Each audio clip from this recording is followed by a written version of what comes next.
Chicos, ¿me escuchan? Buenas Sí, tardes. doctor. Doctor, buenas tardes.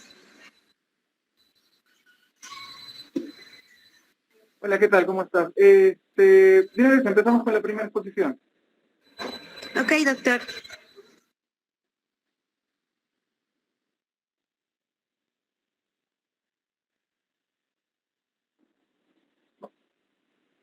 Bueno, doctor, buenas tardes, Perfecto. compañeros. Vamos a iniciar con la primera exposición correspondiente al tema de cefalea y crisis convulsiva. Siguiente, por favor. Bueno, primero vamos a hablar de lo que es la cefalea en sí, ¿no? Sabemos que es un síntoma muy frecuente y se le atribuye una sensación dolorosa de intensidad variable, ¿no?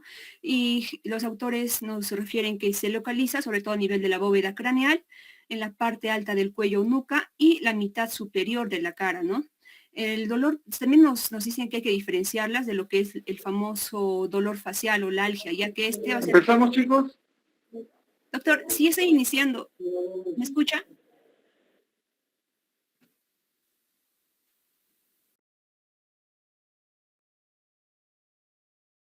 Doctor, ¿se escucha? Sí se escucha. Sí te escuchamos, compañera. Ok, voy a continuar. Sí, pero el doctor... A ver, El doctor no escucha, creo. sí. Un ratito, por favor.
Hola, chicas, continúen, si los escucho.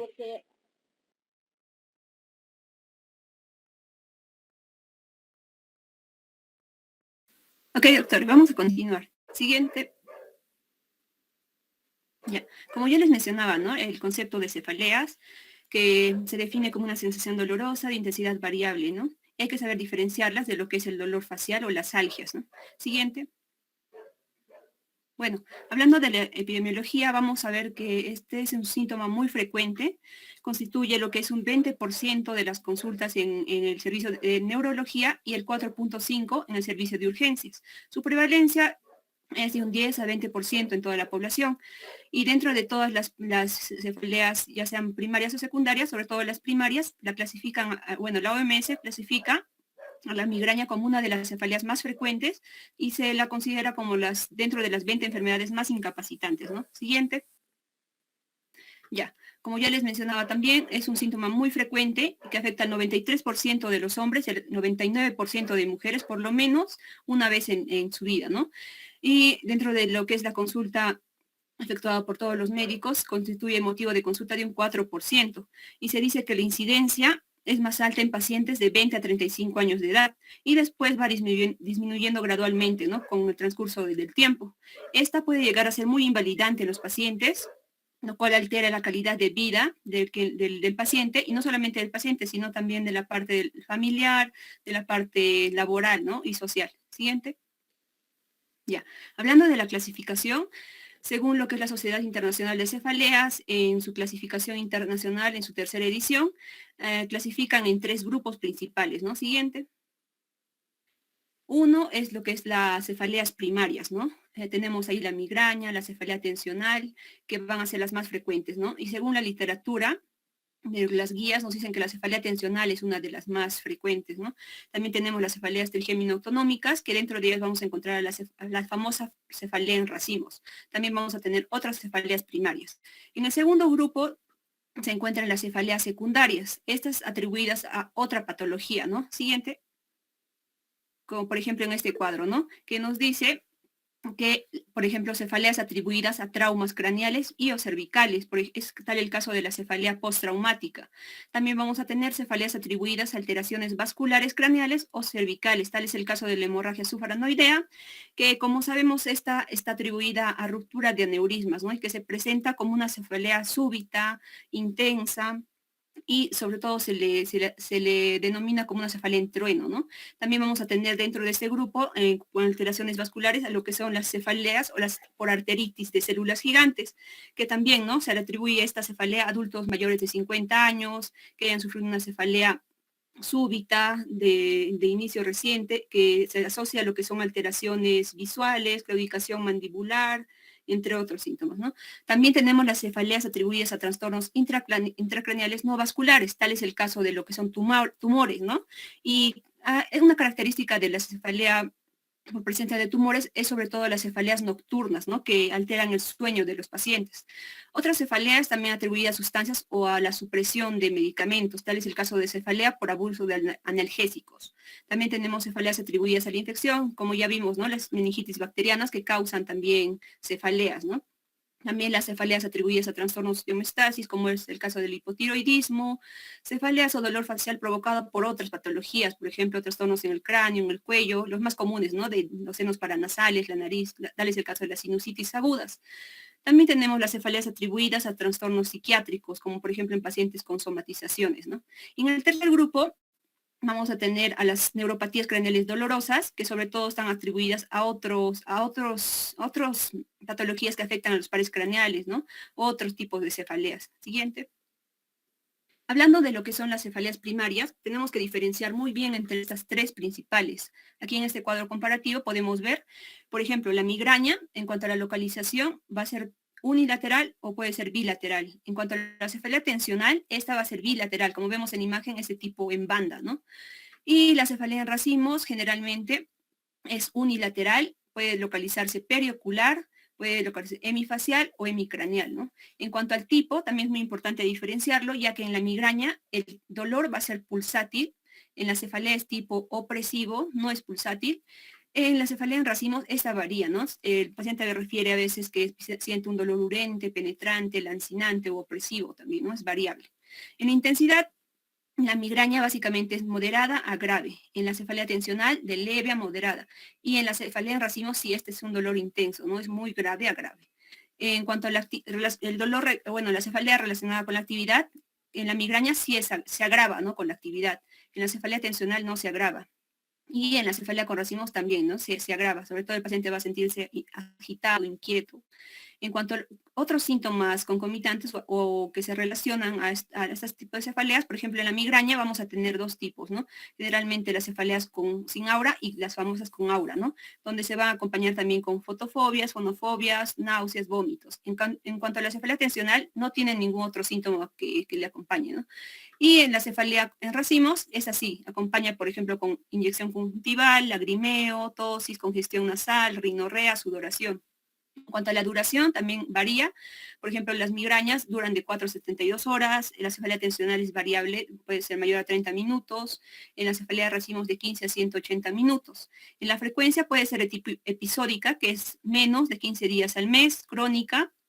En cuanto a la migraña, se considera lo que es más de 15 días, bueno, su definición, ¿no? Que se considera la cefalea con una duración de 15 días o más en un mes durante al menos 3 meses, ¿no? También hay que saber diferenciar de lo que es el estado migrañoso, que va a ser una cefalea migrañosa que debilita, incapacita al paciente, que dura más de 72 horas con o sin tratamiento, ¿no? En cuanto a la cefalea tensional, esta también puede ser episódica, igual, menos de 15 días al mes, crónica más de 15 días al mes durante más de 3 meses. En la cefalea en racimos puede ser 1 a 48 horas hasta 8 días con remisiones mayores a un mes y crónicas de 1 a 48 horas a 8 días con remisiones menores a un mes. Siguiente. Y aquí, ¿no? Podemos ver el diagnóstico de lo que son migrañas sin auras y con auras. Y vamos a tener los criterios, ¿no? Diagnósticos. Por ejemplo, criterio diagnóstico de migraña sin aura es que cumpla al menos 5 crisis, cumplan los siguientes criterios, ¿no? Episodios de cefaleas entre 4 a 72 horas que presenten lo que es, por ejemplo, dos de las siguientes características: localización unilateral, pulsátil, intensidad moderada severa, que empeoren con la actividad, y al menos unos de los siguientes que acompañen estas: náuseas, vómitos, fotofobia, fonofobia, y que se excluyan otras patologías, ¿no? En cuanto a la migraña con aura, es muy importante también diferenciar, debido a que esto nos va a orientar al tratamiento posterior. Entonces tenemos que saber que es al menos de 2 crisis que cumplan con los siguientes criterios. Uno o más de los síntomas del aura, generalmente el aura es antes de lo que es la cefalea, o también al mismo tiempo, ¿no? Son totalmente reversibles. Estos síntomas visuales, sensitivos, del habla, motores, retinianos, tienen que ser reversibles, es decir, que tengan una duración entre 5 a 60 minutos. Debe ser menor de 1 hora siempre, ¿no? Y al menos de uno de esos síntomas que les mencioné debe de ser unilateral y que antecede a lo que es la cefalea, ¿no? Y de progresión gradual también, que dure un periodo más de 5 minutos. También se incluyen otras patologías, ¿no? Y que se descarte también lo que es un ACV transitorio, no, un TIA, ¿no? Un accidente isquémico transitorio. Siguiente. También para clasificar las cefaleas podemos tener en cuenta lo que es la edad del paciente. Por ejemplo, en infantes o adolescentes, generalmente se van a atribuir a migrañas. Por ejemplo, adolescentes, adultos, cefalea tensional. En adultos, si es unilateral, intensa, periocular, vamos a pensar. Si son en varones, como son más frecuentes en varones, vamos a pensar en cefalea en racimos. Si es en mujeres, hemorragias paroxísticas crónicas. Y cuando son mayores de 50 años, ahí tenemos que ya pensar ya en procesos vasculares, ¿no? Tal es el caso de arteritis de la temporal, arteritis de células gigantes, entre otras. Siguiente. Aquí también tenemos otros tipos bueno, el segundo grupo de las cefaleas primarias, ¿no? Como es la siguiente, por favor. Tenemos ahí las cefaleas trigémino-autonómicas. Dentro de ellas tenemos la cefalea en racimos, que ya les expliqué, ¿no? También la cefalea hemicraniana paroxística, que va a ser similar a la cefalea en racimos, pero ¿qué diferencia esta cefalea de la otra? Que esta dura menos dura menos que la cefalea en racimos, ¿no? En general se dice que dura de 2 a 30 minutos y que son muy frecuentes y que también se acompañan de inyección conjuntival, que es unilateral, lagrimeo, rinorrea, entre otros. También hay que tener en cuenta las cefaleas inducidas por la actividad, ¿no? Atrás, por favor. Ahí vamos a encontrar las cefaleas primarias por tos, cefaleas primarias por ejercicio y también asociadas a la actividad intensidad, bueno, muy de moderada a grave, y generalmente se atribuye a las thunderclap, ¿no? En trueno, también se presentan cuando son de inicio súbito y también son en mayores de 50 años. Tenemos que ya descartar otro tipo de patologías o pensar en otro tipo de patologías, como por ejemplo hemorragias supraranoideas, ¿no? Siguiente. Siguiente, ya. Bueno, en cuanto a la actitud diagnóstica, es muy importante diagnosticar y también clasificar frente a qué tipo de cefalea estamos, ya que más adelante vamos a tener que dar un tratamiento adecuado al paciente. Entonces tenemos que basarnos en la anamnesis, ¿no? Tenemos que ver el motivo de consulta, la enfermedad actual, los antecedentes personales y familiares. En cuanto al motivo de consulta, como ya vimos, la edad va a ser muy importante, la forma de instauración, si es súbita, si es progresiva, también los antecedentes de cefaleas que haya sufrido el paciente con anterioridad, ¿no? Siguiente. Ya, bueno, también en la enfermedad actual, como ya vimos, tenemos que ver la edad del comienzo de la cefalea, el tiempo de evolución, el inicio, ¿no? Como ya vimos que puede darse en la niñez, juventud, en los adultos mayores. Entonces, esto va a ser muy importante para nosotros ya poder clasificar a la cefalea o saber frente a qué tipo de cefalea estamos. También ver lo que es el tiempo de evolución, ¿no? Si son crónicas, recurrentes, agudas, progresivas o haya habido un cambio reciente de una cefalea aguda a una crónica, ¿no? La instauración también va a ser muy importante, si es súbita, gradual, el tiempo máximo hasta alcanzar la mayor intensidad, ¿no? Que es el acné, la frecuencia, si es diaria, semanal, mensual, si hay alternancia entre crisis y remisiones, si es durante la mañana, durante la noche. La localización también va a ser muy importante. Como vimos, va a ser muy importante para clasificar sobre todo, ¿no? Las cefaleas, la duración, si es segundos, minutos, horas, días, semanas, meses, años.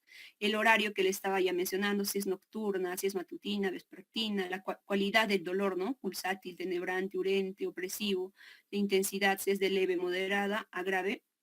También los factores agravantes o desencadenantes, si estos se incrementan con la actividad o si la tos o con los movimientos posturales, todo eso, ¿no? La remisión también tenemos que ver cuáles son las situaciones que alivian la cefalea, por ejemplo, la medicación, el sueño o los cambios de postura, también los síntomas asociados a cefalea, los síntomas autonómicos, también ver los antecedentes personales y los antecedentes de tratamiento previo, ¿no? También ver en lo que es los antecedentes familiares. Siguiente. Y bueno, ya más adelante van a hablar, después de la anamnesis vamos a tener que identificar también esos criterios de alarma, ¿no? Como son criterios epidemiológicos, evolutivos y clínicos. Más adelante van a explicarles más sobre esto. Siguiente. Ya, continuando con la exposición, vamos a ver la parte de lo que es la exploración, ¿no? La exploración requiere una valoración neurológica completa, ¿no? No solamente lo que vamos a mencionar más adelante, sino que también no olvidarnos de lo más básico, ¿no?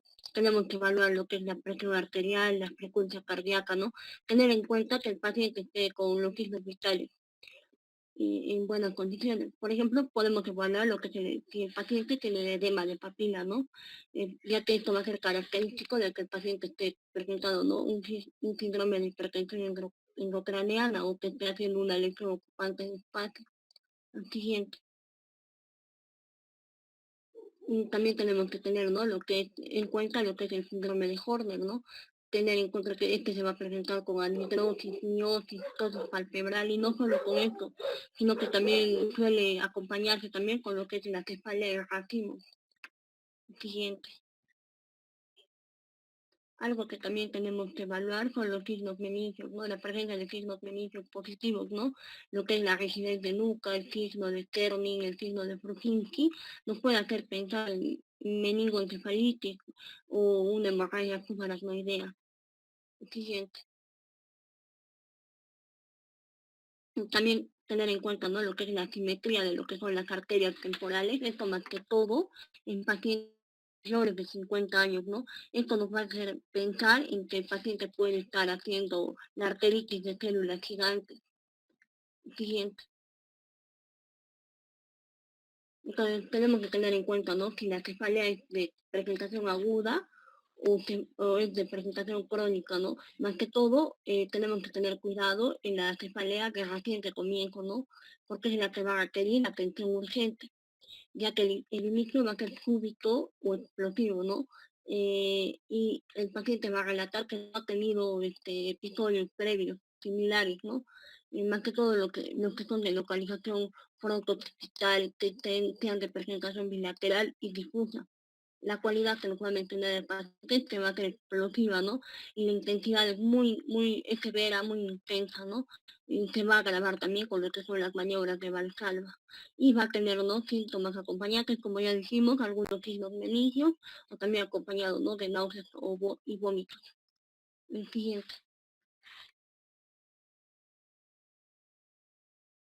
Entonces tenemos que saber reconocer lo que son los criterios de alarma, ¿no?, que nos van a sugerir alguna cefalea secundaria, ¿no?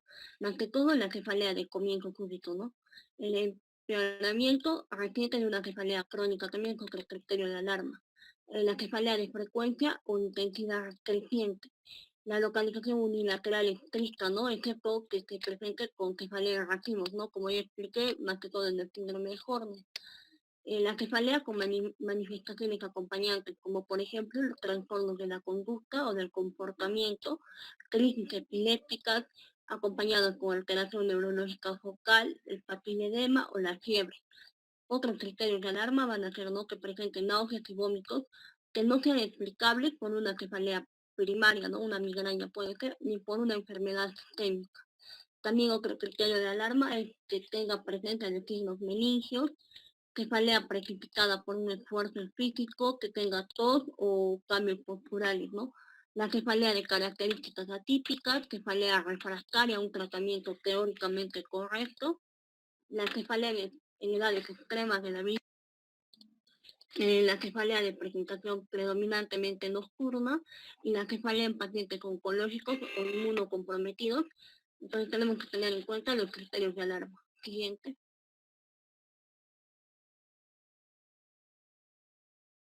Ya podemos ¿qué pruebas complementarias podemos pedir, ¿no?, al paciente? Pruebas analíticas o también la tomografía, ¿no? Por ejemplo, en las pruebas analíticas podemos pedir al paciente una velocidad de sedimentación, ¿no? Si el paciente tiene más de 50 años y si la cefalea es de reciente comienzo. Si el volumen de sedimentación glomerular va a salir elevada y el paciente tiene más de 50 años, podemos pensar, ¿no?, en una arteritis de células gigantes. Podemos agregar a esto, ¿no?, un estudio de hipercoagulabilidad, pensando, ¿no?, en una trombosis venosa central o también hormonas tiroideas, ¿no? Ahora, el estudio de elección va a ser la tomografía craneal, ¿no? Eh, si el paciente tiene signos o síntomas de alarma, también podemos pedir esta tomografía o también para descartar, ¿no?, lo que es la hemorragia subaracnoidea. Siguiente.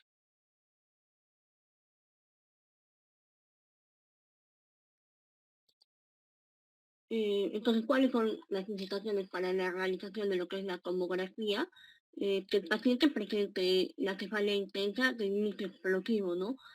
O la cefalea de evolución subaguda con curso evolutivo hacia el empeoramiento progresivo, o que tenga cefalea asociada a síntomas o signos neurológicos diferentes del aura migrañosa, o que tenga papiledema, de nuca, fiebre, signos de hipertensión endocraneal, que no se explicar por la historia, que dude del diagnóstico, ¿no? Estas pruebas complementarias que va a tener pues, de rutina. Siguiente. También podemos realizar lo que es la punción lumbar, ¿no? En el caso de que estemos sospechando de hemorragia subaracnoidea, de un proceso infeccioso del sistema nervioso central, o que haya hipotensión de lo que es el líquido cefalorraquídeo, ¿no? Recordar que es necesario medir lo que es la presión de apertura en esos casos, ¿no? Y que está contraindicada la punción lumbar si el paciente tiene hidrocefalia obstructiva. O si en la tomografía podemos ver una desviación de lo que es la línea media, ¿no? En estos casos no se hace lo que es la punción lumbar. Siguiente. Ahora, ¿cuáles son los criterios de derivación que tenemos que tener en cuenta para enviar al paciente a interconsulta con neurología cuando tengamos dudas diagnósticas, ¿no? O que tengamos un primer episodio de migraña con aura?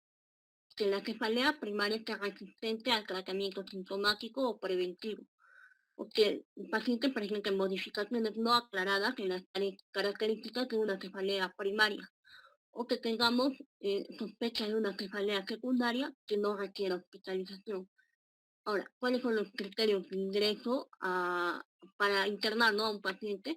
En el caso de que sea cefalea primaria, puede ser cuando el paciente esté con estatus migrañoso, que se trate de una cefalea incapacitante, que la migraña presente pleurocitosis en lo que es el líquido cefalorraquídeo, que la migraña también esté acompañado, ¿no?, de la hemiplegia, o que tenga ictus en un paciente con migraña. La migraña con hora prolongada, patologías asociadas, o la cefalea, ¿no?, de racimos, con una mala respuesta al tratamiento por vía oral. Y en este caso, ¿no?, de cefalea secundaria, cuando sea necesario hacer pruebas complementarias o el tratamiento o digamos que hacer otro tratamiento, ¿no?, adecuado del proceso subyacente, o la ausencia de respuesta a la terapia ambulatoria, o cuando también haya presencia de otras enfermedades que imposibiliten el adecuado manejo ambulatorio del paciente. Siguiente.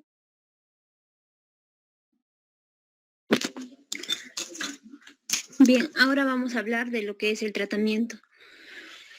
Como medida general es importante que el paciente con cefalea permanezca en un lugar tranquilo. El manejo terapéutico se va a ver, ¿no?, de si son cefaleas primarias o secundarias. En las cefaleas primarias, que son las que con más frecuencia se van a atender en el servicio de urgencias, debe ser específico para cada tipo. Entonces, comenzando con la migraña, en acá va a ser, el tratamiento va orientado hacia evitar los desencadenantes de la crisis, ¿no?, antes de que se haya establecido. El tratamiento sintomático debe administrarse al inicio del dolor, cuando la intensidad es leve, debido a que retrasarlo va a disminuir la eficacia del tratamiento. Dentro de estos tenemos, ¿no?, a los AINES, a los triptanes, que los vamos a ver ahora. En la crisis, definida como la intensidad lo suficiente como para alterar las actividades diarias, en el tratamiento de la cefalea leve, vamos a tener a los analgésicos, a los antiinflamatorios como la aspirina, el naproxeno, el ibuprofeno. Sobre todo se va a hacer efectivo el uso de un tratamiento con AINES intravenosos cuando se da en un horario fijo, ¿no?, combinado con antieméticos como la metoclopramida.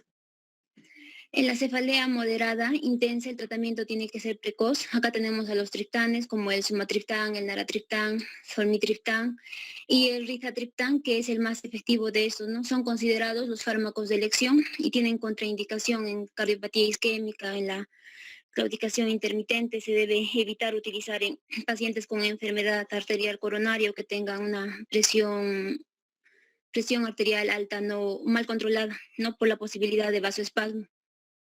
La ergotamina es una alternativa terapéutica, pero su sobreuso está asociado al riesgo de cefalea ergotamina dependiente, ya no se recomienda.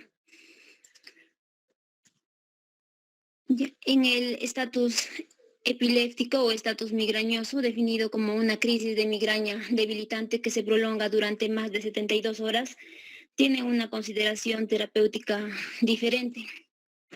Este es un cuadro de los principios básicos del tratamiento del estado migrañoso, ¿no? El paciente tiene que estar en reposo, en un ambiente en silencio, con una temperatura adecuada. Se tiene que dar sueroterapia. Tiene que haber un tratamiento de los síntomas asociados, ¿no? Manejo de las náuseas, de los vómitos. El uso de medicamentos tiene que hacerse uso de medicamentos de diferentes mecanismos de acción. No se debe utilizar opioides. ¿Por qué? Esto es importante, ¿no? Porque el tratamiento de los opioides en el estatus migrañoso tiene poco efecto benéfico, hay poca mejoría del dolor, tiene muchos efectos secundarios y hay recidiva de la cefalea con reingreso a urgencias. Y también tiene potencial de riesgo de dependencia, ¿no? Por ello no se utiliza.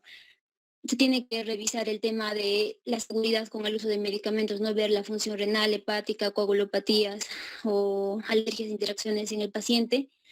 Se busca obtener 24 horas de alivio de los síntomas. Este es un cuadro resumen de los diferentes medicamentos disponibles que hay, las dosis y las anotaciones de seguridad, ¿no? Como se mencionó, se busca utilizar combinación de medicamentos con distintos mecanismos de acción. Entonces, en resumen, utilizaríamos un sumatriptán subcutáneo más hidratación, ¿no? AINES como el ketorolaco vía intravenosa o intramuscular, más tratamiento para los síntomas asociados, ¿no? Como antieméticos, y también podría usarse el diazepam. Si es que no hay una mejoría con este tratamiento, se puede asociar corticoides como la dexametasona. En caso de que no haya mejora, se busca replantear el diagnóstico, ¿no?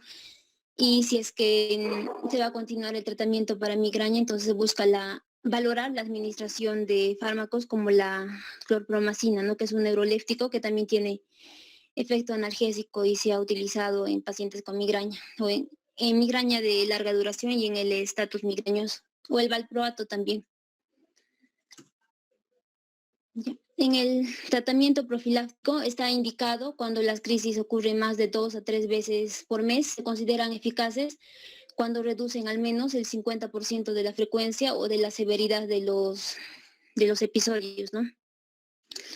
Acá tenemos a los beta bloqueantes, que dentro de estos el propanolol es de elección, si es que no existe contraindicación, ¿no? Como pacientes con asma.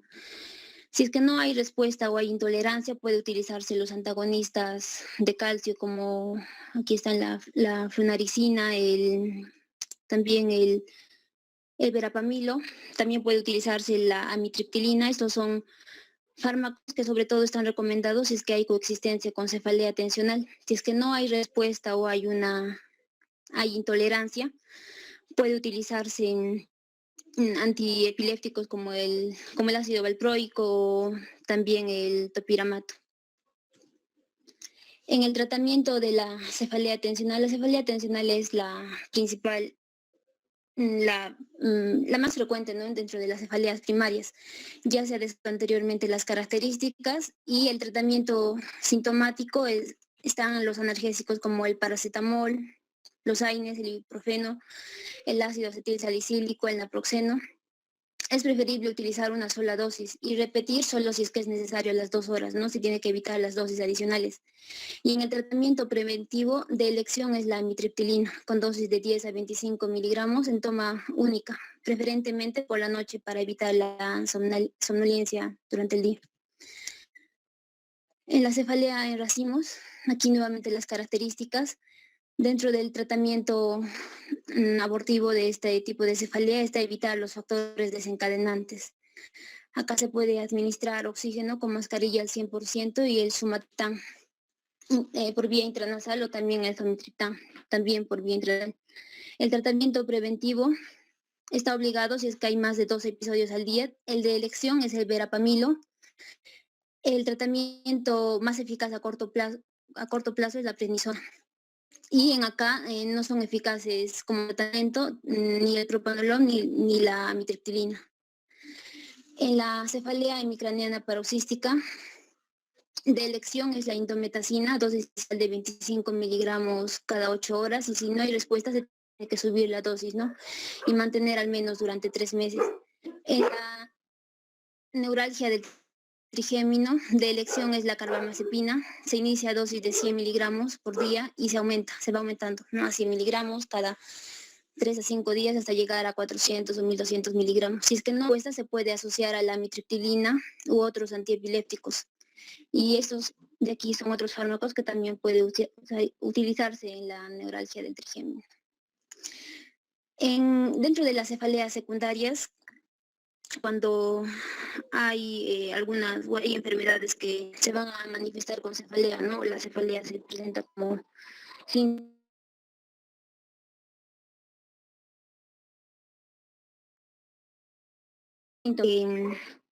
dar antibiótico lo antes posible, ¿no? Ceftriaxona y vancomicina más dexametasona antes de la punción lumbar o las pruebas de imagen, ¿no? Y luego seguido de dexametasona.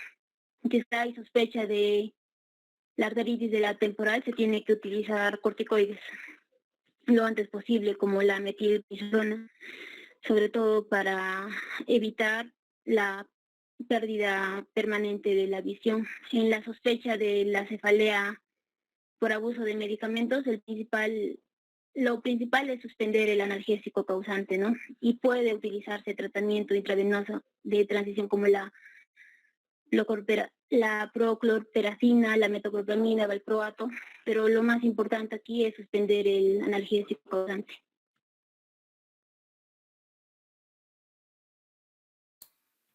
Bueno, ahora vamos a dar a continuación con lo que es el tema crisis convulsivas. Primero vamos a dar una pequeña introducción.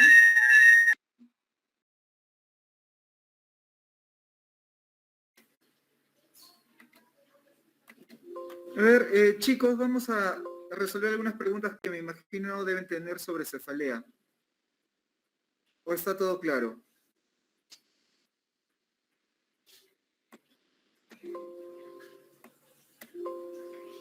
¿Me escuchan o se fueron? Sí, se escucha, doctor. Chicos, Sí, se escucha, doctor. Sí, ok, ¿algunas dudas que tengan sobre cefalea? ¿Preguntas para el grupo?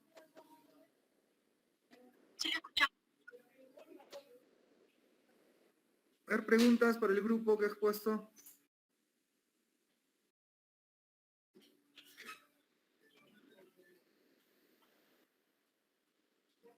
Por medio punto en la práctica, una pregunta.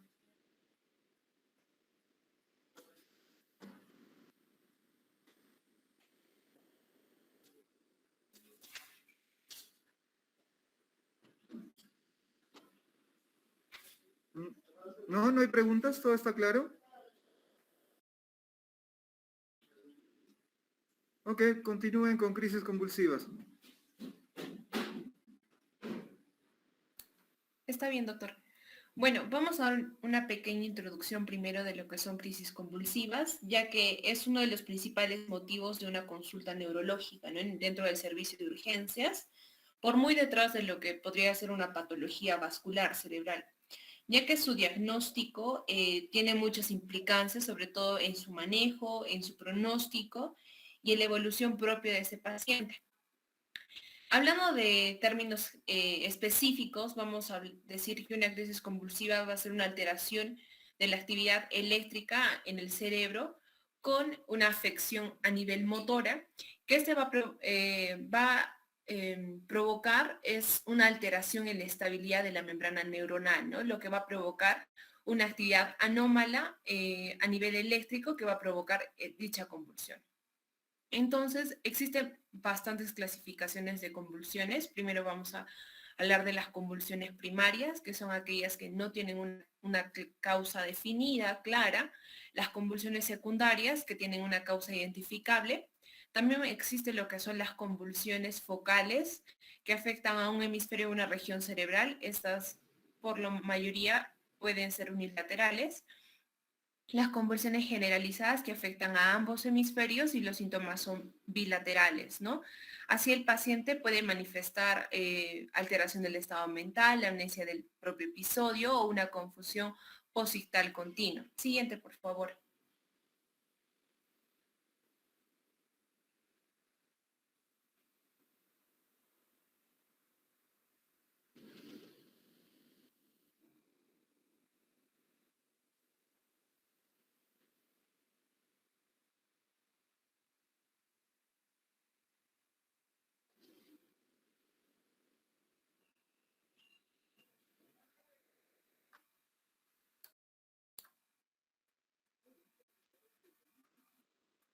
Bueno, vamos a hablar ahora de lo que es el estatus epiléptico o estado epiléptico. Este es más de 30 minutos de una actividad convulsiva continua.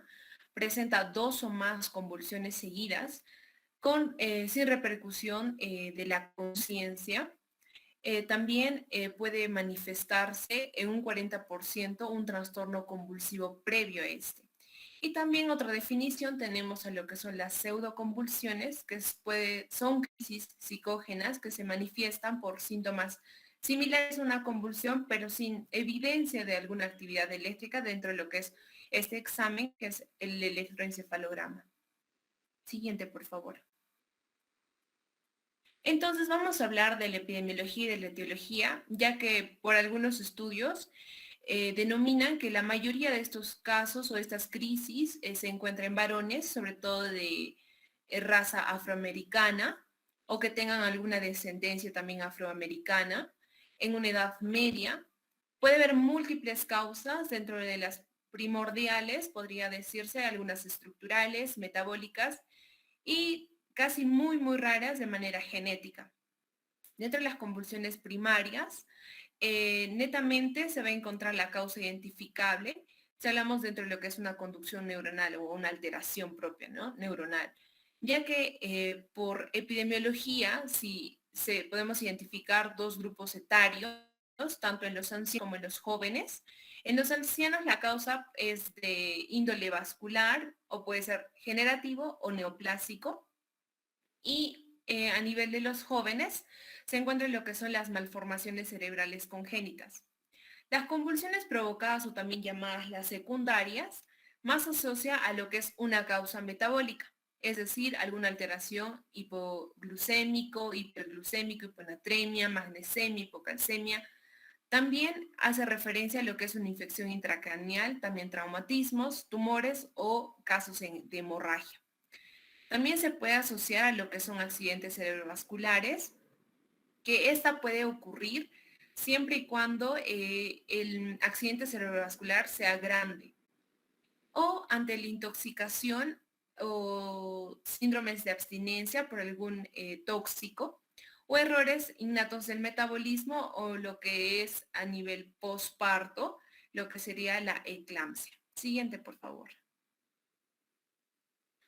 Para dirigir nuestro diagnóstico en urgencias, tenemos que tener muy en cuenta en el momento de antecedentes si el paciente tiene un antecedente familiar, personal, sobre todo acá se hincapié en el embarazo y en el parto, o si ha habido picos febriles en los primeros años de vida del bebé, o cómo ha sido el desarrollo psicomotor también del paciente propio.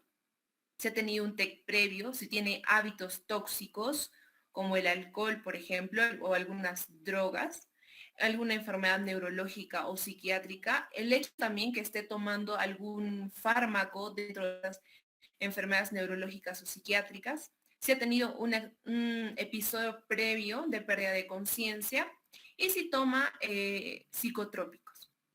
Dentro de lo que nos refiere la historia de la epilepsia, por ejemplo, tenemos que tener en cuenta la edad que se inició dichas crisis, también la edad que se hizo el diagnóstico, qué tipo de crisis le dieron, cómo fue los factores de aparición, por ejemplo, también los factores desencadenantes, si el paciente cumple con el tratamiento de las crisis previas, por ejemplo, y cuál es su dosis y el cumplimiento, sobre todo es lo que hacen bastante hincapié, de los antiepilépticos. Siguiente, por favor.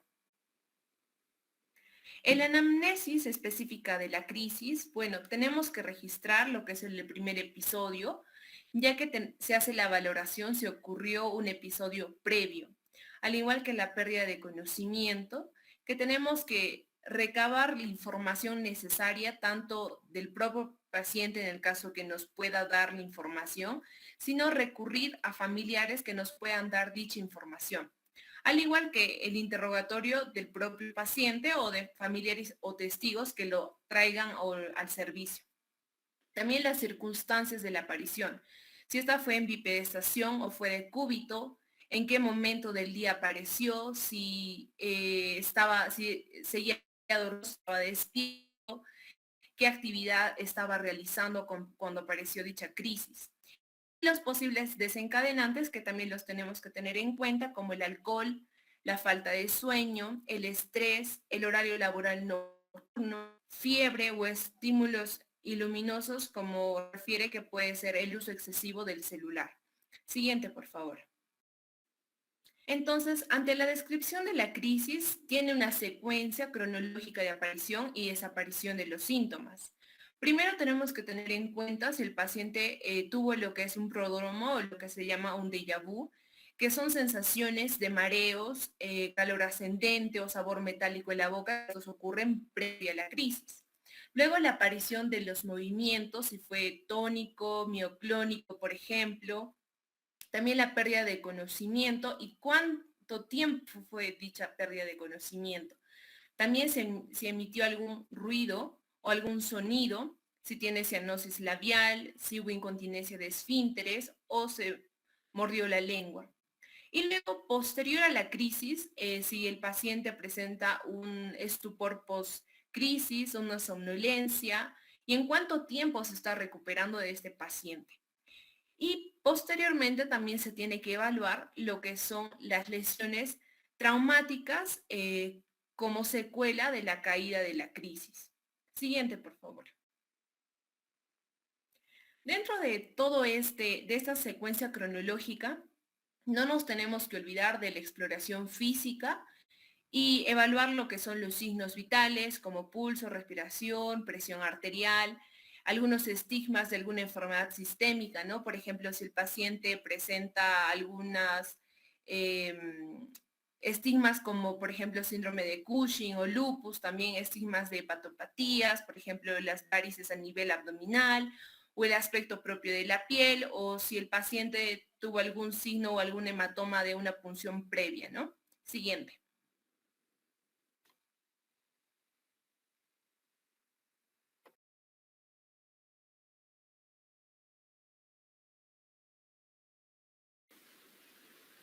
Continuando con la exposición, vamos a hablar de las pruebas complementarias.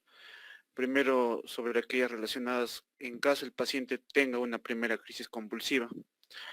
Vamos a tener como objetivo para una prueba complementaria durante una primera crisis convulsiva. Lo primero va a ser identificar la posible causa subyacente. La podemos subdividir en dos grupos, en un grupo cerebral y en otro grupo de causa extracerebral. Dentro de la causa cerebral tenemos a las vasculares, infecciosas, tumorales y traumáticas. Y en las extracerebrales tenemos a alguna otra etiología que pueda producir una crisis convulsiva, como por ejemplo una intoxicación alcohólica, también la abstinencia alcohólica, un cuadro febril e inclusive también los desórdenes hidroelectrolíticos, ¿no? Ahora, ¿qué debemos solicitar? Debemos solicitar siempre una analítica sanguínea completa. Por esta me refiero a hemograma, bioquímica, y dentro de la bioquímica propiamente dicha, lo que son los iones, el calcio, la glucosa, los electrolitos, y también función renal y hepática, y también lo que es una gasometría arterial. El electrocardiograma también va a ser importante, también la radiografía siempre de tórax, y la TAC craneal, siempre en lo que es una primera crisis. Ahora, en determinados casos y según sospecha clínica, de acuerdo a la anamnesis, podemos pedir otro tipo de pruebas, como por ejemplo tóxicos en orina, punción lumbar y análisis de líquido cefalorraquídeo en caso tengamos una fiebre con foco no definido, y también lo que es un electroencefalograma en sospecha de un estatus no convulsivo o de un cuadro encefalopático propiamente dicho, ¿no? Ya sea tóxico o metabólico. Ahora, cuando no es una primera crisis convulsiva, las pruebas complementarias van a estar orientadas ya no a descubrir la causa subyacente, ¿no? Porque ya de antemano se conoce la historia del paciente y probablemente ya se haya determinado la etiología, ¿no? Sino va a estar orientada a identificar un mal cumplimiento terapéutico por parte del paciente. Entonces, si hablamos de epilepsia, entonces hablaremos pues del nivel sanguíneo que antiepilépticos o de los niveles plasmáticos de antiepilépticos. Tenemos los más comunes, lo que es la fenitoína, el valporato, la carbamazepina y las benzodiazepinas también. Siguiente, por favor. Bueno, en cuanto al diagnóstico diferencial, los más importantes ante una primera crisis convulsiva van a ser, ¿no?, lo que es el accidente isquémico transitorio, la amnesia global transitoria, las crisis psicógenas no epilépticas, el síncope y la migraña con aura, ¿no? Acá se presenta un cuadro diferencial entre lo que son las crisis epilépticas y lo que es el síncope, ¿no? En cuanto a los factores desencadenantes de lo que son las crisis epilépticas, va a ser lo que es el mal cumplimiento terapéutico, la falta de sueño, el estrés, infección y el consumo de alcohol. En cuanto a los factores desencadenantes del síncope, va a ser el calor, dolor intenso, el ortostatismo prolongado y una emoción intensa. Los síntomas previos en una crisis epiléptica es que puede haber aura o también puede estar ausente. En caso de síncope va a haber sensación de pérdida de la visión, mareo, náuseas y sudoración. La postura al inicio de la crisis epiléptica va a ser indiferente, mientras que en el síncope se puede presentar lo que es el ortostatismo. El paso a la inconsciencia en la crisis epiléptica va a ser progresivo o brusco, en el síncope va a ser brusco. El tiempo de recuperación en una crisis epiléptica va a ser lenta, hablo de minutos, y en síncope va a ser rápida, de segundos a minutos. Siguiente, por favor. En cuanto al aspecto facial en una crisis epiléptica, el paciente puede estar cianótico, puede haber contractura mandibular y lo que es la cilorrea. En el síncope va a haber palidez y sudoración. La mordedura de la lengua va a ser frecuente en la crisis epiléptica, mientras que en el síncope va a ser infrecuente. La incontinencia va a ser frecuente también en la crisis epiléptica y en el síncope no. El momento de aparición de los movimientos tónico-clónicos de manera característica en una crisis epiléptica va a ser al inicio, mientras que en un síncope va a ser al final. Y la duración de los movimientos tónico-clónicos en la crisis epiléptica va a ser minutos, mientras que en un síncope va a ser segundos. El estupor posterior puede durar varios minutos hasta horas después de una crisis epiléptica, mientras que en el síncope puede no haber estupor o durar muy poco tiempo, ¿no? Hablemos de minutos. El dolor muscular posterior a la crisis epiléptica va a ser frecuente, mientras que en el síncope va a ser infrecuente. Siguiente, por favor. En cuanto al manejo de la crisis convulsiva, vamos a ver que en la presentación inicial el tratamiento debe enfocarse tanto en la vía aérea, en la ventilación y la circulación. Y hay que tener en cuenta que la mayoría de las convulsiones se autolimitan.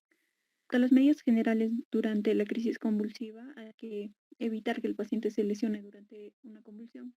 Por lo tanto, se tiene que ponerlo en una posición de seguridad como se ve en la imagen. Determinación de las constantes vitales como la frecuencia cardíaca, la frecuencia respiratoria, la presión arterial y la temperatura. Administración de oxígeno, garantizando así una vía permeable, y canalizar 2 vías venosas y bueno, extraer una muestra de sangre y determinación de glicemia capilar. Siguiente, por favor. En cuanto al tratamiento de primera elección, van a ser las benzodiazepinas. Si las benzodiazepinas no terminan con la convulsión, el medicamento de segunda línea va a ser la fenitoína. Y los barbitúricos se van a administrar ya como un tratamiento de tercera elección, ¿no? Si no funcionan los anteriores. En caso de convulsiones por abstinencia alcohólica, vamos a ver que la administración continua de benzodiazepinas va a ser el pilar fundamental. Los pacientes también con historia conocida de TBC pueden estar causadas por intoxicaciones de ácido, ¿no? Y se debe administrar piridoxina. Siguiente, por favor. Ya, en cuanto al manejo inicial, ¿no? Ya vimos los de primera línea, que son el diazepam, el clonazepam, el lorazepam. El lorazepam es el de primera línea, pero aquí en el país no lo tenemos, entonces usamos el diazepam y el clonazepam. El diazepam una dosis de 0,15 miligramos por kilogramo y el clonazepam a 0,1 miligramos por kilogramo y endovenoso. Si no funciona la primera dosis, podemos administrarlo una segunda vez. O también podemos administrar el midazolam, también se puede administrar por vía intravenosa. En cuanto, si no funciona esto, podemos administrar lo que es la fenitoína a una dosis de 20 miligramos por kilogramo intravenosa a una velocidad de 50 miligramos por minuto. Si el paciente antes tomaba fenitoína, administrar a una dosis de 10 miligramos por kilogramo. Y si la crisis no cede, administrar 5 miligramos adicionales y otros 5 miligramos hasta alcanzar una dosis máxima, ¿no? La fenitoína se precipita en suero glucosado, por lo tanto se debe diluir en suelo fisiológico al 0,9%. Y hay que tener cuidado con esta porque puede producir hipotensión, puede radicar y el paciente tiene que estar monitorizado. Siguiente, por favor. Ya, y bueno, como tercera línea también nos habla la bibliografía de lo que es el ácido valproico, un bolo inicial de 20 a 40 miligramos por kilo intravenoso, seguido de una perfusión continua de 1 miligramo por kilogramo hora. Este tiene mejor perfil de seguridad que la fenitoína, y el levetiracetam, que la dosis es de 1000 a 3000 miligramos diluidos en al menos 100 mililitros de suero fisiológico, pasa 15 minutos repitiendo la misma dosis cada 12 horas. Este levetiracetam tiene un perfil de seguridad excelente, pero pacientes con pluripatologías, ¿no? Pero se debe ajustar la dosis en ancianos y en insuficiencia renal. Siguiente, por favor.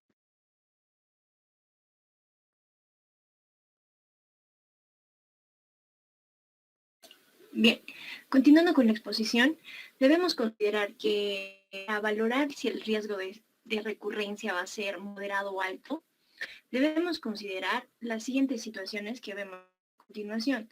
Dentro de las más frecuentes tenemos, 1, la presentación de 2 o más crisis no provocadas, crisis focales de larga duración con factores desencadenantes claros, por ejemplo, la luz, confirmación de una lesión estructural, el consumo de sustancias psicoactivas, un electroencefalograma patológico, es decir, la presencia de un registro con actividad paroxística intermitente. También está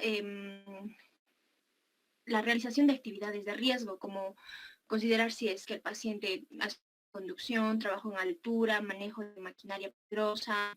También tener en consideración si es que tiene antecedentes familiares de epilepsia o un TEC previo.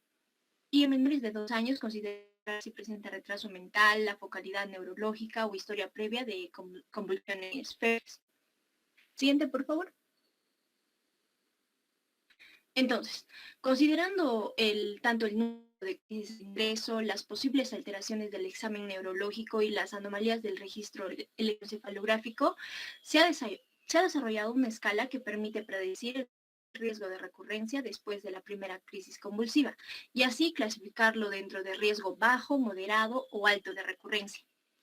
Primero tenemos al riesgo bajo, que va a estar el cual va a estar caracterizado por presentar una crisis epiléptica sin alteraciones de la exploración neurológica y sin anomalías en el electroencefalograma. 0 puntos.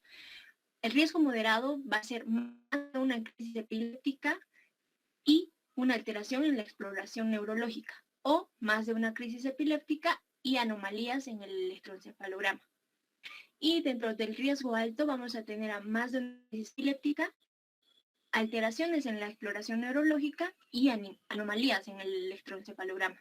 Entonces, básicamente nuestra escala de predicción de recurrencia se va a clasificar en valoración clínica inicial y aspectos complementarios. Dentro de la valoración clínica inicial vamos a tener la presencia de una crisis en la primera consulta con una puntuación de 0, 2 a 3 crisis en la primera consulta con una puntuación de 1 y 4 más crisis en la primera consulta con una puntuación de 2. Y dentro de los aspectos complementarios vamos a tener si es que va a presentar focalidad neurológica y anomalías en el electroencefalograma, cada uno con una puntuación de 1 punto. También resaltar de que va a estar indicado el inicio de tratamiento antiepiléptico en aquellos casos con un riesgo tanto moderado o alto de recurrencia. Siguiente, por favor. Bien, en aquellas situaciones donde no se logre un control adecuado de la situación neurológica del paciente, va a ser preciso su ingreso hospitalario o directo a UCI, donde vamos a tener criterios de ingreso hospitalario, como por ejemplo el acúmulo de crisis en pacientes epilépticos ya diagnosticados, una mala evolución durante su estancia en el área de urgencias, es decir, una ausencia de control de crisis, un postcrítico prolongado y la presencia sintomática aguda por procesos cerebral. Y una de las principales situaciones donde tenemos que ingresar al paciente a unidad de cuidados intensivos es la presencia de un estatus epiléptico. Siguiente, por favor. Bien, una de las principales complicaciones de las crisis convulsivas es la parálisis de todo, que va a estar definido por una deficiencia neurológica que va a persistir en el periodo postictal. Recordemos que el periodo postictal se considera como el periodo inmediatamente posterior a una crisis convulsiva en el que, bueno, el cerebro intenta recuperarse, ¿no? Puede durar de 30 minutos a 36 horas, con un promedio de 15 horas. este puede ser parcial o completa. Generalmente solo va a afectar a la mitad del cuerpo. También puede afectar la visión o el habla, es decir, puede presentarse como afasia, pérdida visual, un déficit somatosensorial o también como una parálisis parcial y o monoparesia. Esta enfermedad va a ser más común luego de convulsiones tónico-clónicas generalizadas. También va a ser importante distinguir la parálisis de TOD de un accidente cerebrovascular, ¿no? Consideremos de que la parálisis de TOD va a estar precedido de una crisis convulsiva. Siguiente, por favor. Bien, en relación con el estado epiléptico, ya para concluir, definamos que esta va a ser una condición caracterizada por una crisis epiléptica que tiene una duración suficientemente prolongada o se repite en intervalos suficientemente cortos como para producir una condición epiléptica duradera. Pero en síntesis, es el trastorno que va a poner en peligro y va a estar caracterizado por una convulsión que dura de 5 a 10 minutos o 2 o más convulsiones sin regreso al estado, es decir, con pérdida de conciencia. En relación con las causas, tengamos en cuenta de que la búsqueda de la causa que va a estar generando el estatus debe ser corregida lo más pronto posible, para así evitar la perpetuación de esta condición, ¿no? Y dentro de las causas en adultos tenemos los niveles subterapéuticos de anticonvulsivantes, el accidente cerebrovascular, anomalías electrolíticas, la abstinencia alcohólica, la hipopsia, una infección del sistema nervioso central, tumores, traumatismos o causas idiopáticas. También resaltemos de que los impulsos neuronales excesivos causan eventualmente la muerte celular. Los pacientes van a sufrir acidosis láctica, rabdomiólisis, neumonía por respiración y posible insuficiencia respiratoria. Siguiente, por favor. Ya, debemos considerar de que proteger la vía aérea debe ser la prioridad, donde los intentos para detener el estado epiléptico deben continuar inmediatamente. Debemos iniciar con benzodiazepinas y fenitoína y también considerar de que los agentes paralizantes deben ser el último recurso. Consideremos de que un subconjunto de pacientes con el estado epiléptico va a tener un estado no convulsivo. Estos pacientes no van a tener una contracción muscular, pero sí alteraciones prolongadas del estado mental. Esto debe considerarse en cualquier paciente que se presenta con alteración del estado mental o después de un paro. También, sí, eso básicamente diría. Siguiente. Eso es todo.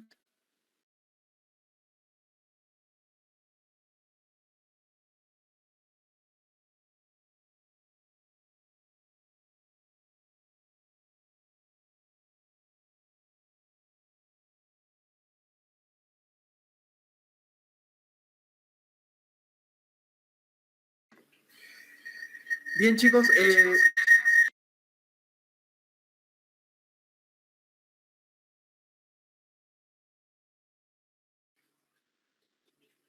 ok, chicos, ¿me escuchan?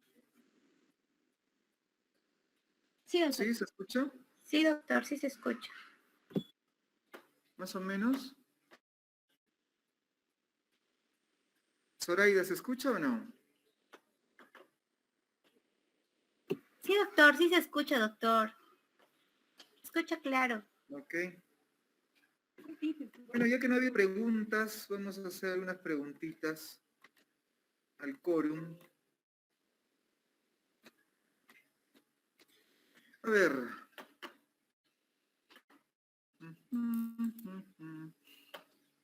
Ya está. Eric Fabricio Villena, ¿está?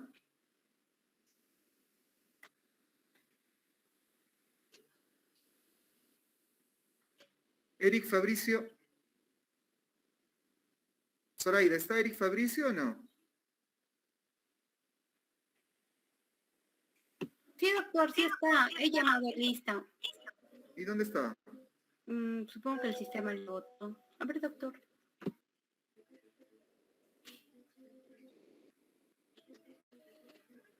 Estas intervenciones son calificadas, chicos, ¿ah?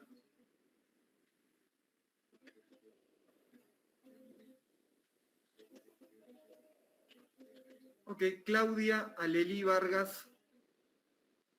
Presente, doctor. Hola Claudia. Quería que me hagas saber dos diferencias claves entre una cefalea tensional y una migraña.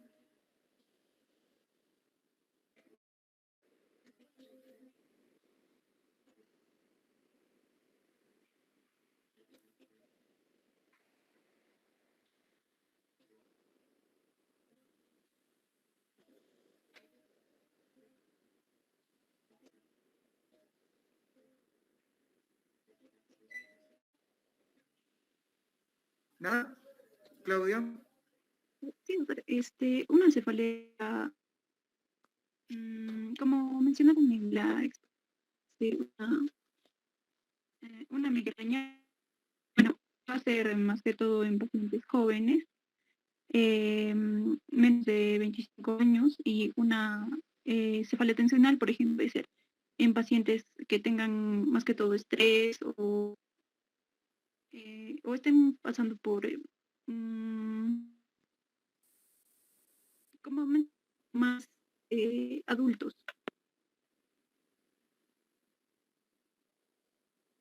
También podemos, en la migraña es más, se repite más veces, ¿no? Por ejemplo, hay antecedentes, ¿no? Ya es típico las auras, el antecedente familiar, eh, los síntomas aurales, ¿no? Por ejemplo, náuseas, las alteraciones visuales. A ver, Linda, estás dando vueltas en el mismo concepto. Han explicado bien las características de una cefalea tensional y una crisis migrañosa, una migraña. Solamente dos que las hagan diferentes, tú puedes decir, ah, esto es migraña, ah, no, esto es tensional.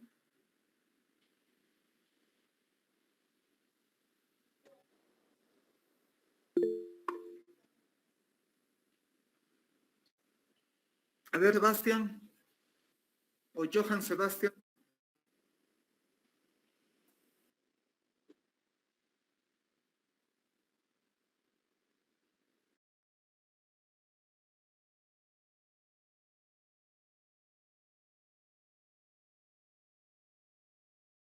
Exacto, la localización es muy importante. Y los antecedentes también. A ver, vamos a preguntar a Araceli Mercedes. Doctor, buenas noches. Doctor, ¿se me escucha? Sí, te escucho, Araceli. ¿Me puedes decir, por favor, qué desencadenantes conoces para una migraña? Dos desencadenantes. Por ejemplo, doctor, la luz, por ejemplo, uno de ellos podría ser. También puede ser que la luz,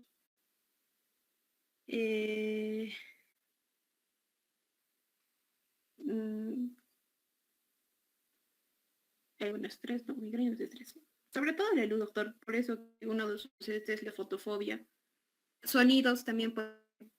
La fotofobia es un signo, un síntoma de la migraña, pero no la desencadena, ¿no? Si no todos vivirían bajo tierra. Mónica Stete Anaya, la misma pregunta. Presente, doctor. Desencadenantes, me dice, ¿no? Sí, la misma pregunta.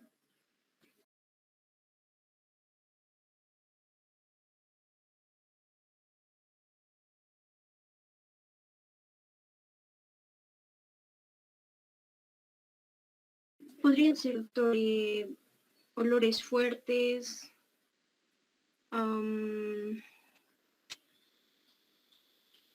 luego,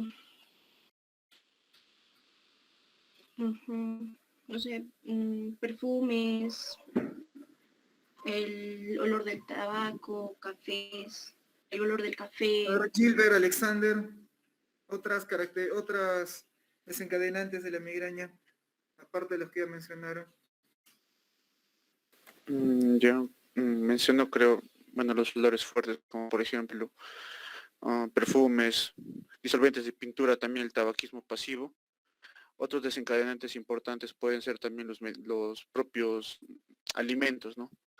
Como por ejemplo el chocolate, las carnes curadas. Algo importante también a considerar es la variación, ¿no? En el sueño. Por ejemplo, una falta de sueño también puede desencadenar una migraña. Ok, muy bien. Ahora, a ver, quería presente uno de los chicos que ha expuesto sobre cefalea.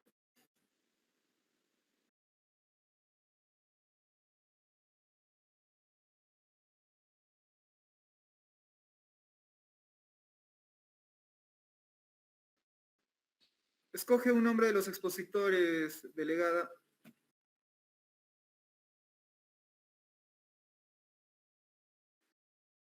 Doctor, el número 3. Te dije nombre, no número. Ah, ya, perdón, doctor. Y una consulta, Zoraida, ¿por qué no usan los vínculos que subo al aula virtual?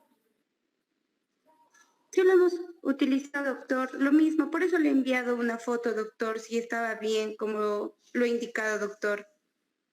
Ya, la próxima vamos a ver eso, porque tienen que usar los vínculos. ¿Qué nombre? Sí. Doctor, Clara Vargas, doctor. Ok. Claudia Vargas, ¿qué signos de alarma tú consideras para cefalea de cualquier origen?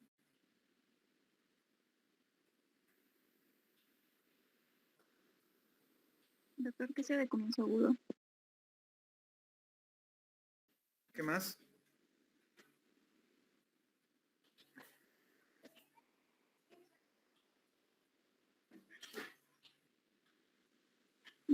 Que sea una cefalónica que haya empeorado recientemente.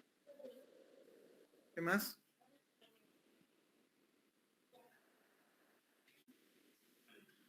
Que tenga también manifestaciones como una crisis epíptica o papiledema o fiebre.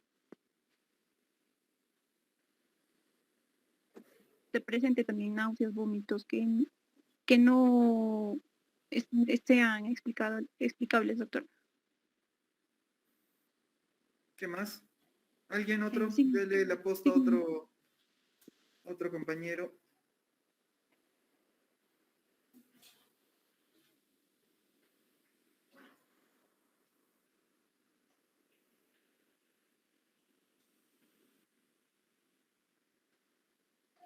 Ale.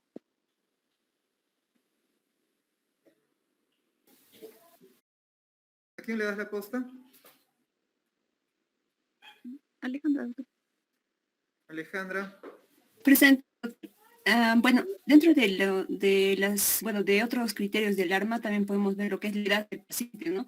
Si es un paciente mayor de 50 años, generalmente Muy bien. ¿Otro? contribuye también a pacientes que hayan tenido, que no hayan tenido una cefalea refractaria al tratamiento, también que pacientes que tengan, por ejemplo, náuseas, vómitos, pacientes con cefaleas nocturnas también. ¿Doctor? Sí, continúa. Sí, ya, bueno, pacientes también oncológicos, inmunocomprometidos, que tengan ¿Por qué crees los cefaleas. inmunocomprometidos? Pueden estar, los inmunocomprometidos, sobre todo asociados a encefalopatías, también a cefaleas por secundarias a meningitis también. Ya, la contaminación, ¿no? La posibilidad de contaminación es latente. A ver, dale la posta a otro de tus compañeros. Mayra Shanda, doctor. Mayra, otros signos de alarma. Doctor, la presencia de signos menores, doctor. Ya, código ictus le ponemos, ¿ya? Chicos, tengo una urgencia, quedamos acá a la clase, buenas noches. Llama a tu personal y vamos a hacer una tomografía de control. Buenas noches, doctor.